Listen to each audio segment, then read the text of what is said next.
So today we're going to look at some side control escapes. We're going to go mega basic, like day one side control escapes, okay? So first thing we need to do is make sure that we stay nice and safe and get our bodies in the right position. So on my back, Paul's going to come in, and he's got his cross face and he's got his underhook. So the first thing I'm going to try to do is create this frame onto my partner. If I position my arm in the wrong place as he's come into the side control, I need to find a way to try to pull this arm through and get myself into this frame underneath the neck. And our second hand is going to frame in across the hip and just wrap around the hip here. This hand is just going to hold onto the shoulder, so we got a nice push up into the neck. So once we've created this frame, we're going to bridge our hips up. One little detail that I really like for creating a little bit of space is just when I'm ready to go is to take my feet from this close position to this far away position. It just gives me that little bit of extra space when I do my bridge. So I'm going to push in with my hands, bridge, and I'm going to move my hips away. My bottom leg is going to be the one that comes in for this first escape. So the bottom shin is going to come across, and I'm going to place my shin across my partner's hips. To make sure that I take this arm out of the way and make sure that he's not able to re-push this knee through, as I push my shin and center my body up, I'm going to take this arm with me. Placing my foot down to the floor between the legs. Sometimes you might be able to just pull the leg out, but it's good habits for us to start moving our hips to create space. So the side that I need space, I'm going to move my hips to that side, pull the leg out, recenter, back into my closed guard position. So again, make sure we get our frames in place. Just like to move the feet away from my partner, bridge, shrimp, and I'm going to pull the knee shin across. As I pull the shin across, I'm trying to get my knee to come out on this far side. So this arm doesn't get in the way. I'm going to scoop this arm up onto my shoulder, push my shin into my partner's hips, center myself up. My foot should be on the floor now between his legs. If I need the extra space, extra little movement of the hips, pull myself back to the center, back in a closed guard. So frame in, bridge, shrimp, shin comes across, take the arm, center up, extra movement of the hips, and back in the closed guard. All right, let's start. Hip escape from closed guard. 1, 2, 3. So the second one we're going to do is one called the ghost escape. So for this one, instead of having the frame across the neck, I'm actually going to take this frame out and I'm going to grip the back of the tricep and keep this elbow pinched in nice and tight. I'm going to do the same thing. I'm going to bridge up to create space, and then the hand that's on the hip is going to go through to the far side.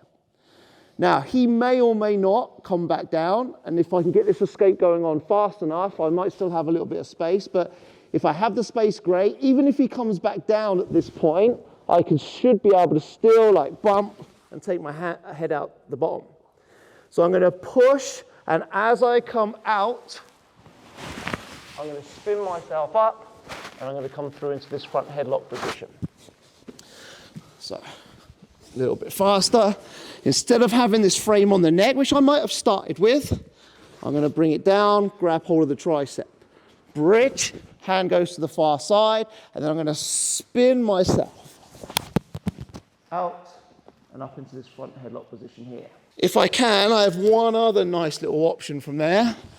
Come down to the tricep, I bridge, hand comes out. As I start to spin myself out, I can switch this arm to the top of the head.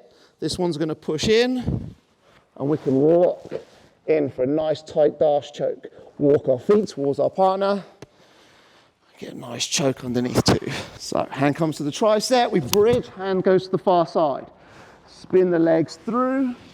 We can either come out to the top, front headlock, or as I'm coming out, push on the tricep, arm comes to the far side, lock into my own bicep, lock into the side lat closest to me, and then squeeze and walk towards my partner for finish. Ghost escape. 1, 2, 3. All right, so last one we're going to do is, in my opinion, the best escape from underneath side control. Anytime we can battle our partner for the underhook and win that battle, it's going to put us in an advantage over our partner.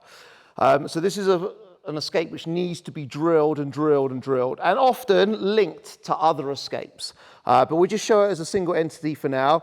So we're going to start with the same position. He's going to come in, he's got his cross face, and he's got his underhook. So I'm going to make my same frames as the first one that we did, the one across the neck and the one across the hip. I'm going to move the feet away, bridge in, create a little shrimp.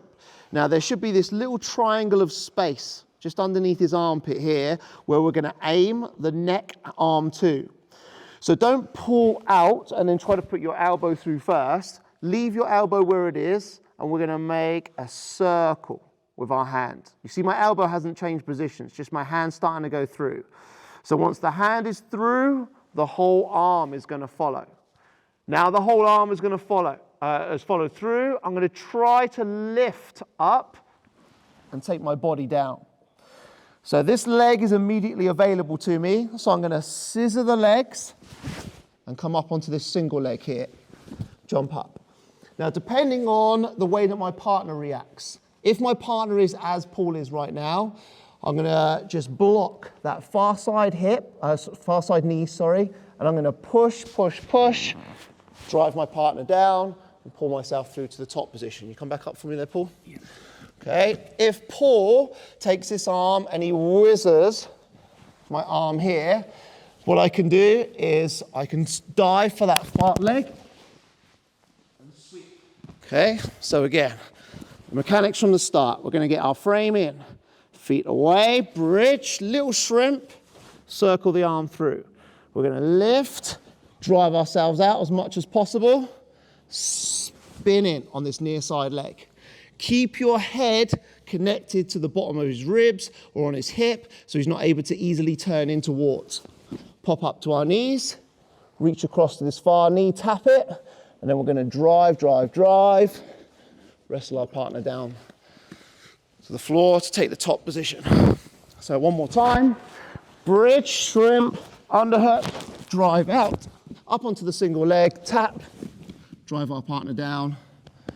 So we take the top position. Underhook escapes from side control. 1, 2, 3. Let's do it.